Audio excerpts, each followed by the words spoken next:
بسم اللہ الرحمن الرحیم۔ السلام علیکم دوستوں، انڈیا اسٹریٹ ماسٹر کی جانب سے آپ سب کو اپنے چینل میں خوش آمدید کہتا ہوں۔ دوستوں، اسلامیات MCQs کے سلسلے میں پارٹ 73 کے ساتھ آپ کی خدمت میں حاضر ہوں، اور ہم نے جو ٹاپک شروع کیا تھا اسی ٹاپک کی آج ویڈیو نمبر 4 ہے۔ ٹوٹل MCQs 6500 تک پہنچیں گے انشاءاللہ تعالیٰ۔ ٹوٹل ٹاپک 69 ٹاپکس ہے، اور یہ والا ٹاپکس میں ہمارا تقریباً 6 یا 7واں ٹاپک ہے۔ اس سے پہلے جتنے ٹاپکس ہو چکے ہیں ان تمام کے لنکس اس ویڈیو کے ڈسکرپشن میں ہیں، اور ان تمام کے PDF فائل میرے واٹس ایپ گروپ میں پڑے ہیں، آپ ان کو ڈاؤن لوڈ کر سکتے ہیں۔ جن دوستوں نے واٹس ایپ گروپ کو جوائن نہیں کیا تو ویڈیو کے ڈسکرپشن میں ایک لنک پڑا ہے، اس کو کلک کر کے جوائن کر لیں۔ تو آج شروع کرتے ہیں اس ٹاپک کا۔ کویسچن نمبر 56 جنگ بدر کا واقعہ ذکر تھا۔ تو یہاں پر کویسچن ہے کہ اس تلوار کو کس نام سے پکارا جاتا ہے جو نبی علیہ الصلوۃ والسلام نے حضرت عکاشہ بن محض کو جنگ بدر میں لڑنے کے لیے دی تھی؟ اصل میں نبی علیہ الصلوۃ والسلام نے تلوار نہیں دی تھی، بلکہ درخت کا ایک ٹہنی دیا تھا جو بعد میں تلوار بن گئی تھی۔ یہ نبی علیہ الصلوۃ والسلام کا معجزہ تھا، اور واقعہ کچھ اس طرح تھا کہ عکاشہ لڑتے لڑتے بہت جوان مردی سے لڑ رہے تھے جنگ بدر میں، کتنے میں اس کی تلوار ٹوٹ گئی۔ تو وہ نبی علیہ الصلوۃ والسلام کے پاس آئے اور شکایت کی کہ یا رسول اللہ میری تلوار ٹوٹ گئی۔ تو نبی علیہ الصلوۃ والسلام نے کھجور کی ایک ٹہنی اس کے ہاتھ میں دے دی، اور اس کو فرمایا کہ جاؤ لڑو اس سے، جو بعد میں تلوار بن گئی تھی، اور اس تلوار کا نام عون تھا۔ عون، آپشن بی۔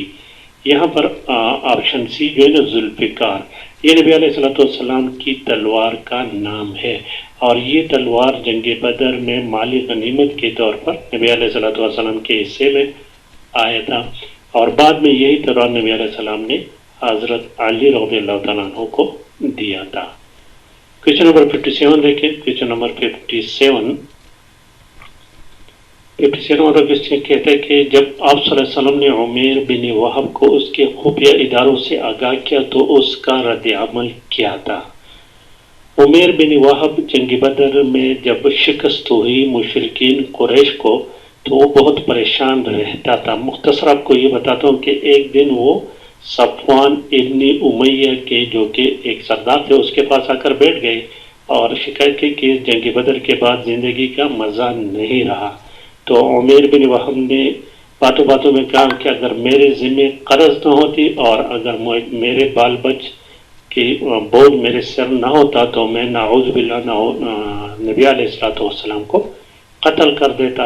تو صفوان یہ سن کر بہت خوش ہوا۔ اس صفوان نے کہا یہ کوئی بات تو نہیں، میں آپ کے سارے قرض اتار دیتا ہوں، آپ کے بعد آپ کے اہل خانہ کا خیال رکھوں گا۔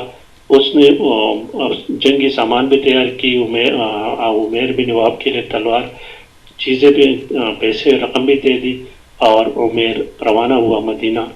تو مختصر یہ جب نبی علیہ الصلوۃ والسلام کے سامنے پیش ہوئے تو عمیر بن وہب کے گلے میں تلوار تھی۔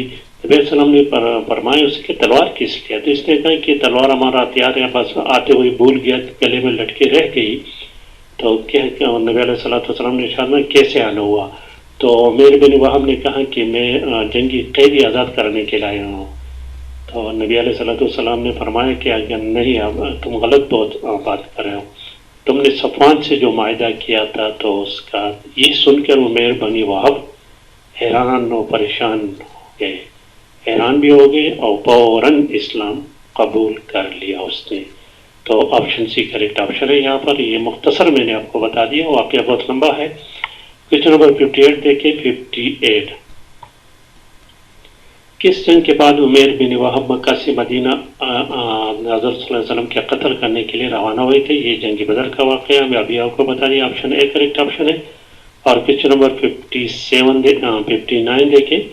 جب آپ صلی اللہ علیہ وسلم نے عمیر بن وہب کو اس کے خفیہ ارادوں سے آگاہ کیا تو اس کا رد عمل کیا تھا؟ بہت حیران ہوئے، اور دونوں یعنی حیران بھی ہوئے اور مسلمان بھی ہو گئے۔ تو آپشن سی کریکٹ آپشن ہے۔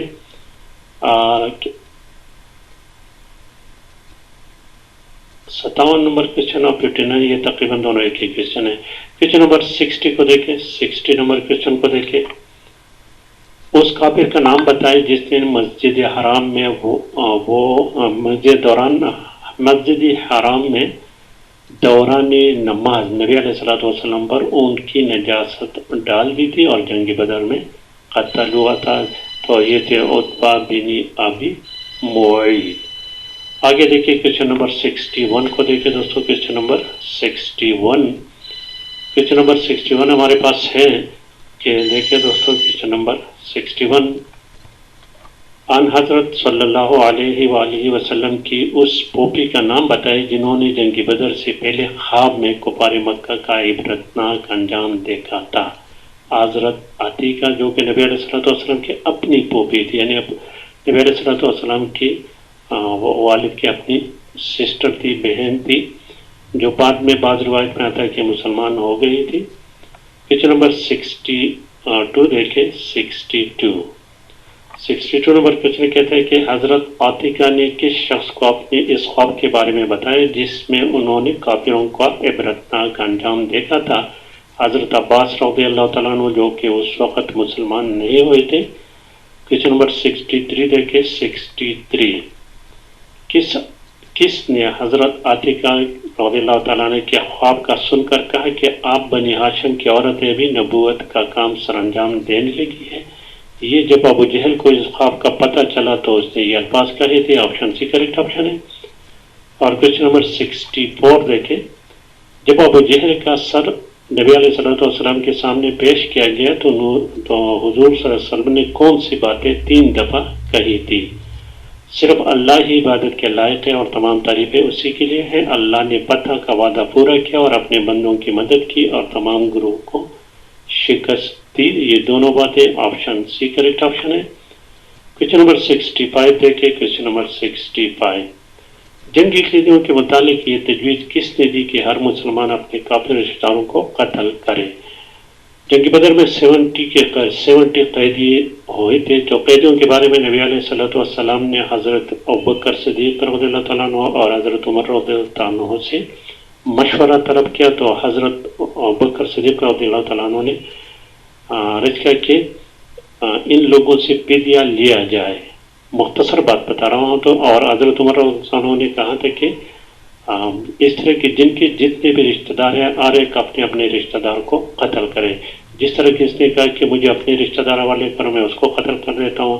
عقیل کو حضرت علی رضی اللہ عنہ، کیونکہ حضرت علی رضی اللہ عنہ کے بھائی تھے، اس کے حوالے کرے، وہ اس کو قتل کر دے گا۔ عباس رضی اللہ تعالیٰ عنہ بھی اس جنگ میں قیدی بنائے گئے تھے کہ عباس کو کہتے کہ حمزہ رضی اللہ عنہ کے حوالے کو وہ قتل کر دے گا۔ اس طرح تمام لوگ اپنے رشتہ داروں کو قتل کریں۔ تو بظاہر نبی علیہ الصلوۃ والسلام نے حضرت ابوبکر صدیق رضی اللہ عنہ کے مشورے پر عمل کیا، اس کو پسند فرمایا، لیکن بعد میں قرآنی آیات کے ذریعے پتہ چلا کہ حضرت عمر رضی اللہ تعالیٰ عنہ کی رائے کو تقویت ملی تھی۔ کوشچن نمبر 6 تو یہاں پر کریکٹ آپشن 65 میں آپشن بی ہے، حضرت عمر رضی اللہ تعالیٰ عنہ نے۔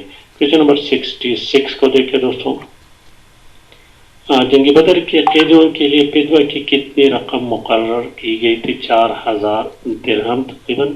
اور جو لوگ نہیں دے سکتے، غریب تھے، تو ان کو یا تو معاف کیا گیا، یا جو لوگ لکھنا پڑھنا جانتے تھے تو وہ مسلمانوں کے بچوں کو لکھنا پڑھنا سکھائے۔ کوشچن نمبر 67 دیکھیں، 67 کس نے جنگ بدر کے قیدیوں کے لیے فدیہ کی تجویز دی جسے قبول کر لیا گیا تھا؟ حضرت ابوبکر صدیق رضی اللہ تعالیٰ عنہ، آپشن اے کریکٹ ہے۔ اور اس طرح کوشچن نمبر 68 دیکھیں، 68 نمبر کوشچن، بدر کی لڑائی کے بعد مسلمانوں کو بطور مال غنیمت کیا حاصل ہوا تھا؟ 150 اون 10 گھوڑے اور ذوالفقار نامی تلوار، جو آپ کو ابھی میں نے بتایا نا شروع میں کہ یہ ذوالفقار نامی تلوار نبی علیہ الصلوۃ والسلام کی اسلحہ میں سے ایک تلوار تھی جو جنگ بدر میں مال غنیمت کے طور پر ملی تھی، اور بعد میں اس تلوار کو نبی علیہ السلام نے حضرت علی رضی اللہ تعالیٰ عنہ کو دیا تھا۔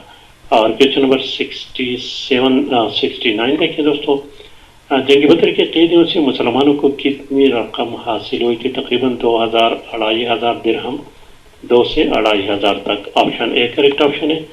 اور کوشچن نمبر 70 کو دیکھیں. 70 نمبر کوشچن.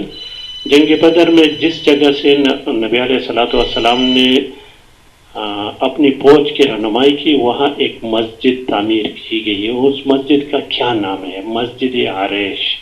یہ اسی جگہ ہے جہاں پر نبی علیہ الصلوۃ والسلام نے رو کر اپنی فوج کی کامیابی کے لیے دعائیں کی تھی دوستوں. تو آئی تھنک دوستوں ویڈیو لمبی ہو رہی ہے، آج کے لیے اتنا کافی ہے. جن دوستوں کو ویڈیو پسند آئی ہے سمجھ گئے تو پلیز چینل کو بھی سبسکرائب کریں، ویڈیو کو لائک اور شیئر لازمی کریں. Thank you for watching.